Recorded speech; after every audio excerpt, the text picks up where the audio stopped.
श्री शिवाय नमस्तुभ्यम। हम सबको पता है कि सावन का बहुत ही पवित्र महीना चल रहा है और आ गया है वो दिन जब हमें कनेर के पुष्प का यह उपाय करना होगा। केवल और केवल यह उपाय स्त्रियों के लिए होने वाला है। तो आपकी चाहे वो कितनी भी बड़ी मनोकामना हो, चाहे वो कितनी भी पुरानी मनोकामना हो, वो मनोकामना तो पूरी होगी होगी। साथ ही साथ कष्ट अगर आपके जीवन में बहुत ज़्यादा चल रहे हैं तो वो कष्टों से आपको छुटकारा ज़रूर मिलने वाला, ठीक है ना। बहुत ही प्यारा सा उपाय है, समझने की बस कोशिश करिएगा, अलग सा सुंदर सा है। स्क्रीन पे क्या दिखाई दे रहा है जल्दी से बताओ। आपको कनेर का फूल, मैंने आपको एक बार नहीं हजारों बार बता रखा है कि कनेर के फूल 3 प्रकार के होते हैं। हमें किसी और कनेर के पुष्प के प्रकार की कलर की आवश्यकता नहीं है। हम सभी लोगों को इस प्रकार से पीला कनेर लेना होगा, ठीक है ना। ले लिया। लेने के बाद में अब सबसे ज़रूरी चीज़ जो होती है वो होती है तांबे का लोटा, जिसके अंदर जल भरना है और जल के अंदर डालना होगा गंगा जल, ठीक है ना। अब इन सभी चीज़ों को लेना और पहुंच जाना महादेव के शिवलिंग के पास में। मन है आप इस उपाय को घर पे कर सकते हो, मन है आप इस उपाय को मंदिर में करो, मन है जहां पर भी महादेव का शिवलिंग आपको दिखाई दे जाए, आस पास पड़ोसी में कहीं पे भी आप इस उपाय को कर सकते हो, ठीक है ना। चलो समझने की कोशिश करते हैं। जो महादेव का शिवलिंग दिखाई दे रहा है, इनमें 3 स्थान ऐसे होते हैं जो सर्वोपरि माने गए हैं। वैसे सारा स्थान अपने आप में बहुत ही अच्छा है, बट जो 3 स्थान ऐसे हैं, कौन कौन से। सबसे पहला स्थान होता है माता अशोक सुंदरी का, जो कि भोले शंकर की सबसे प्रिय पुत्री हैं। इनका स्थान प्रिय हो भोले शंकर को। दूसरा माँ पार्वती का स्थान कौन सा होता है, जिस स्थान पर भोले शंकर की पिंडी विराजमान है शिवलिंग पे, जो कटी भाग आपको दिखाई दे रहा है, ये किसका है, ये होता है माता सती का। तो यहाँ पर दूसरा स्थान। और तीसरा होता है भोले शंकर का शिवलिंग के ऊपर का पोर्शन। अब जो मैंने आपको कनेर का फूल दिखाया, कौन सा, मात्र एक कनेर का पुष्प, उसे सबसे पहले समर्पित करेंगे माता अशोक सुंदरी को, उसके बाद में समर्पित करेंगे माता के हस्त कमल पे, और लास्ट में भोले शंकर के शिवलिंग के ऊपर उस कनेर के पुष्प को चढ़ा देना। अभी आपके पास में क्या है, एक आपके पास में तांबे के लोटे में जल भी है ना। जिन जिन स्थानों पर आप लोगों ने कनेर के पुष्प को टच करा करके फिर महादेव के शिवलिंग के ऊपर चढ़ाया है, उन्हीं उन्हीं स्थानों पर आप लोगों को जल भी चढ़ाना होगा। लेकिन यहाँ जल चढ़ाने की विधि समझिएगा। हम सभी को इस पूरे उपाय को अवधूत रूप महादेव का ध्यान रखना है, यानी कि अवधूतेश्वर महादेव के नाम से आप सभी को इस उपाय को करना है। जब जल चढ़ाओगे माता अशोक सुंदरी के स्थान पे तो नॉर्मल सा थोड़ा सा गिराना, लेकिन जब जल चढ़ाना माता के हस्त कमल पर, जिसे हम प्यार से कटी भाग भी बोलते हैं, यहाँ पर सिर्फ ऐसे एक ही तरफ नहीं। अब शिवलिंग को मैं 3D में तो आपको दिखा नहीं सकता हूँ कि पूरा दिखा दूँ गोल गोल, आपको ऐसे पूरा गोल गोल यहाँ पे जितना ऐसे सर्किल में होता है ना, ऐसे घुमा करके जल को चढ़ाना होगा, ठीक।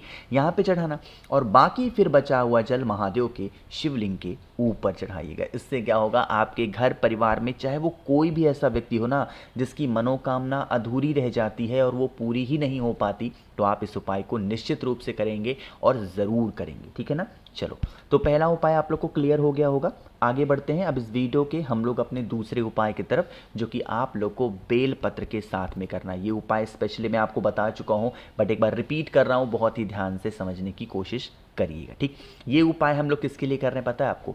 जैसे मान लो आपके घर में धन की कमी है, आपका व्यापार नहीं चल रहा है, आपके घर में बच्चों की नौकरी नहीं लग रही है, शादी नहीं हो पा रही है, या फिर कोई सा भी प्रॉब्लम आपके घर परिवार फैमिली में चल रहा है, तो आप इस उपाय को ज़रूर करेंगे, ठीक है ना।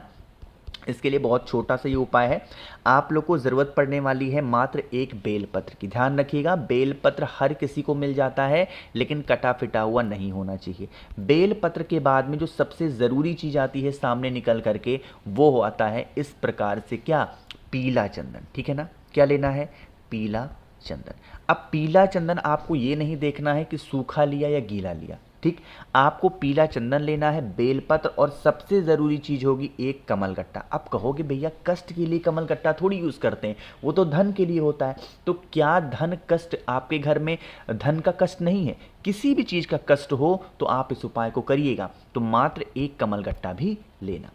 तांबे का लोटा लीजिएगा, जल भरिएगा। अब यहाँ पर सुनिएगा, जल के अंदर अब हम लोगों को इस बार बेलपत्र डालना है। जब धन का उपाय करते हैं तो कमल गट्टे को कलश के अंदर डालते हैं, और जब कमल गट्टे के साथ में बेलपत्र का उपाय कष्ट को दूर करने के लिए करते हैं तो बेलपत्र को कलश के अंदर डालते हैं। चीजें क्लियर हैं क्या? अब आप इस कलश को उठाइएगा और पहुंच जाइएगा सीधा महादेव के शिवलिंग के पास में। हम लोग के पास में पीला चंदन है कि नहीं है? आपको सीधा, कहीं भी नहीं, सीधा महादेव के शिवलिंग के ऊपर पीले चंदन को लगाना, जैसे मैंने लगा दी। ठीक, पीले चंदन को लगाने के बाद में जो आपके पास में कमल गट्टा है ना, वो महादेव के शिवलिंग के ऊपर रखना। अच्छा हाँ, यहाँ पर एक डाउट होता है बहुत सारे लोगों को, कहते हैं भैया शिवलिंग के ऊपर जो आकार होता है शिवलिंग का वो ऐसे रहता है, तो यहाँ पर जो कमल गट्टा होता है वो टिकता नहीं है, हम क्या करें इसके लिए? तो अगर आपको कमल गट्टा ऊपर रखने में दिक्कत हो रही है तो आप माता अशोक सुंदरी के स्थान पे भी कमल गट्टे को रख सकते हो, ठीक है ना। और फिर जो बेल पत्र वाला जल मैंने आपको दिखाया, उस जल को पूरा महादेव की शिवलिंग के ऊपर चढ़ाना। जब कष्ट खत्म ही ना हो तो हमें कौन से महादेव का स्मरण करना होता है? बताओ जल्दी से। कुंदकेश्वर महादेव का ध्यान करके अगर आप समर्पित करते हैं तो इससे आपके जीवन के जो कष्ट होते हैं वो हमेशा के लिए दूर जरूर हो जाते हैं। क्लियर हो गई बातें? आगे बढ़ते हैं इस वीडियो के हम लोग अपने तीसरे उपाय की तरफ। लेकिन ये उपाय कैसे करने हैं, कहाँ पे, सारी बातें करेंगे। सबसे पहले करिए वीडियो को लाइक, जिसने अभी तक चैनल को सब्सक्राइब नहीं किया, मेरी आवाज़ आप पहली बार सुन रहे हैं, चैनल को ज़रूर सब्सक्राइब करेंगे, ठीक है ना। देखो, समझने की कोशिश करना इस उपाय को। जैसे आपके घर में मान लेते हैं कोई ऐसा व्यक्ति है जो रोगी प्रवृत्ति का है, मतलब उसकी रोग बीमारियां ठीक नहीं हो पा रही हैं, इंसान बीमार रहता है, परेशान रहता है, तो क्या करोगे? इसके लिए आपको एक बेलपत्र लेना है, बहुत ही प्यारा सा सुंदर से, कहीं से कटा पिटा ना हो, है ना। बेलपत्र लेने के बाद में अब यहाँ पर आपको काले तिल की भी आवश्यकता पड़ने वाली है। कितने काले तिल? गिनती नहीं करनी है, मात्र एक चुटकी काले तिल आपको लेना होगा, ठीक है ना। फिर आप लोग को पहुंच जाना है सीधा महादेव के शिवलिंग के पास में। ध्यान रखिएगा, तांबे का लोटा लेना मत भूलना, जल भरना, जल के अंदर गंगा जल ज़रूर डालेंगे। बहुत आसान सा उपाय है, बहुत इजी सा प्रोसेस है। एक छोटा सा बेलपत्र लेना है और उसे महादेव के शिवलिंग के ऊपर चढ़ाने से पहले जो कलश मैंने आपको दिखाया, इस कलश का जल महादेव के शिवलिंग के ऊपर कुंदकेश्वर महादेव के नाम से पहले आप चढ़ा देना। पहले काम क्या करेंगे? पहले जल चढ़ाएंगे कुंदकेश्वर महादेव के नाम से, पहला काम। दूसरा काम क्या करना है आपको? जो मैंने आपको बेलपत्र दिखाई ना, उस बेलपत्र को भोले शंकर के शिवलिंग के ऊपर, देखो जैसे बेलपत्र मैंने चढ़ाई ना, डंडी किधर रखी, पत्ती किधर रखी, एज सच आपको भी ऐसे ही रखना है ना। अब आपके पास में जो काला तिल है, जो भी व्यक्ति बीमार है उसका नाम और गोत्र बोल के कुंदकेश्वर महादेव के नाम से बेलपत्र के ऊपर अगर आप रख देते हैं तो इससे आपके घर परिवार में जो भी व्यक्ति बीमार रहता होगा या बीमारियां उसकी नहीं ठीक हो पाती हैं तो ठीक ज़रूर हो जाएंगी, ठीक है ना। आगे बढ़ते हैं इस वीडियो के सबसे आखिरी और बहुत प्यारे से उपाय की तरफ। लेकिन आपको बताना चाहता हूं कि बहुत सारे लोग मैसेज कर रहे थे रुद्राक्ष को लेकर, लेकिन नहीं, रुद्राक्ष का ऑफर अब खत्म हो चुका है पूरी तरीके से। तो अब आप लोगों में से कोई भी लोग मुझे रुद्राक्ष के लिए मैसेज करते हैं तो आप ऑफर का लाभ बिल्कुल नहीं उठा पाएंगे। वह रुद्राक्ष मैं आपको दूंगा बट ऑफर का लाभ नहीं उठा पाएंगे। तो अब आप लोग लेट कर चुके हैं, जो भी लोग मैसेज कर रहे हैं, इसीलिए मैं 5 दिन से चिल्ला रहा था जिसने नहीं किया ऑर्डर कर दो, नहीं किया कर दो। तो अब लेट हो चुका है, अब दोबारा जब भी लेके आऊँगा तो आपको बताऊँगा, ठीक। अभी कोई ऑफर नहीं है। स्क्रीन पे आप लोग को दिखाई दे रहा होगा, यहाँ पे आंकड़े का पुष्प दिख रहा है। आंकड़े का पुष्प का इस्तेमाल हमेशा किसी विशेष परिस्थिति में ही किया जाता, हमेशा नहीं कर सकते हो ना कि जब मन तब चढ़ा दिया आंकड़े का फूल, नहीं।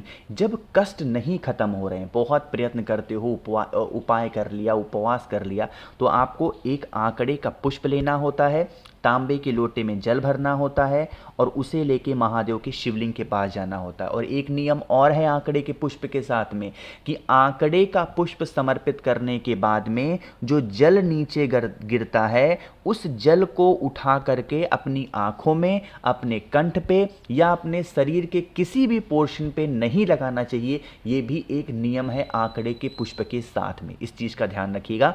तो आपको क्या करना है, जो भी कष्ट परेशानियां हो, आंकड़े के पुष्प को महादेव के शिवलिंग के ऊपर चढ़ा के और फिर एक लोटा जल चढ़ा देना। नियम ध्यान रखिएगा, आंकड़े के, मैं बार बार इस चीज को जोड़ दे रहा हूं, आप लोग के लिए ही बता रहा हूं, आंकड़े के पुष्प को समर्पित करने के बाद में दुनिया का कोई भी व्यक्ति कुछ भी कह दे, कितना भी कहे, लेकिन उस जल को हाथों में लेकर के आचमन मत करना, उसको आंखों में मत लगाना, वरना आपकी आंखें जा सकती हैं। इस चीज का विशेष ध्यान दीजिएगा, ठीक है ना। तो मैंने कोशिश की आप सभी को सब कुछ अच्छा बताने की। वीडियो पसंद आई हो तो लाइक करिएगा, कुछ पूछना है नीचे कमेंट सेक्शन में पूछें, और मेरे जितने भी भाई बहन आवाज़ आज मेरी पहली बार सुन रहे हैं, चैनल को ज़रूर सब्सक्राइब करेंगे। श्री शिवाय नमस्तुभ्यं।